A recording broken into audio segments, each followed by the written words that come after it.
Hello, welcome. Today we're going to talk about psychological effects and panic attacks. And if you're experiencing any psychological effects that you haven't or nobody talks about it, stay with me. I'm going to explain what psychological effects you might have due to panic attacks. My name is Salva Pietra. I am a psychotherapist and I see children, adolescents, and adults. So what are the psychological effects you might be experiencing due to panic attacks? You might be feeling lonely. You might not want to talk about it. You might not want to tell your colleagues or friends about it because you might want to hide it. And that's the reason because of this is because you don't want to be labeled. You don't want them to know what's going on. You might not understand what's going on. And also because remember, people might judge you because of this, of what's happening, and they might not also understand. So feeling lonely is a very common thing, and I have seen in my patients when they feel lonely, they feel that they are alone, that no one understands this. There is also the lack of knowledge, the lack of being aware of what's going on, what's happening with this condition. You might not know how to deal with this condition. You might not know how to manage your panic attacks. There is not understanding of what's going on in your body, what's going on in your mind. Why is all this just suddenly comes and you just experiencing these conditions? So the lack of knowledge on this, and you might not know how to deal with it. There is also your lack of self-esteem. You might be struggling with your self-esteem, and this is because you want to avoid situations, you want to avoid social events, you might want to avoid being around in events or family or gatherings because you are scared of having a panic attack, and that can really affect your self-esteem, your confidence, because you are constantly worried about it. You're constantly worried that you might gonna have a panic attack, and you don't know how to deal in those events, in those situations where you are. And also this can lead to not feeling good enough.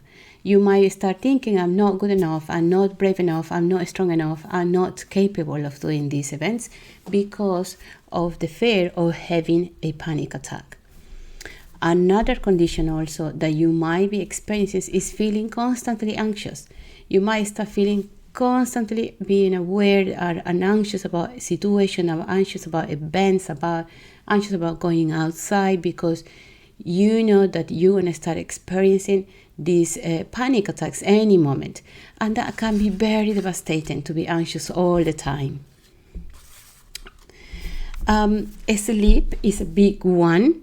You might not be aware of it, but you might wake up at middle of the night feeling restless, feeling anxious, feeling your body shaking, and the constant lack of sleep can lead you to complications at work, to you feeling restless and tired all the time.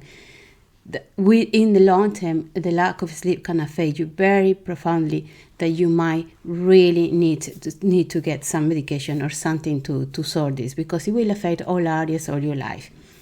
As I say, waking up early, being anxious, and then waking up and then start overthinking about it. Another thing also, you might be feeling trapped. You might feel that there is no escape from these panic attacks. You don't know how to deal with it. You don't know what to do. So it feels like a real sense of being trapped. It feels like a real a feeling of not being able to escape from it. And it might feel like a big mountain, like something you can't deal with it, something that you're not able to deal with and you don't know how to deal. It might feel like a huge cloud that it's always with you all the time. Another important aspect that I want to touch here is the cultural aspect, and you might feel anxious about it because in some cultures, people, if you're experiencing a panic attack or are feeling anxious, then you're not good enough, you're weak, you're lazy, you just need to overcome this. And it is very common in certain cultures to feel that anxiety that people are going to judge you in some way because you're having this condition. It's very common in certain cultures to tell people, oh no, you're being lazy, you just need to overcome. So that's another thing, the cultural aspects that we need to be aware of. And one last thing I want to talk about, and very important, is the triggers. What triggers? It could be anything, could be a trigger. Anything could be that you might go outside and you've been triggered by something that you had experienced in the past, and that makes you extremely anxious that you will be having a panic attack.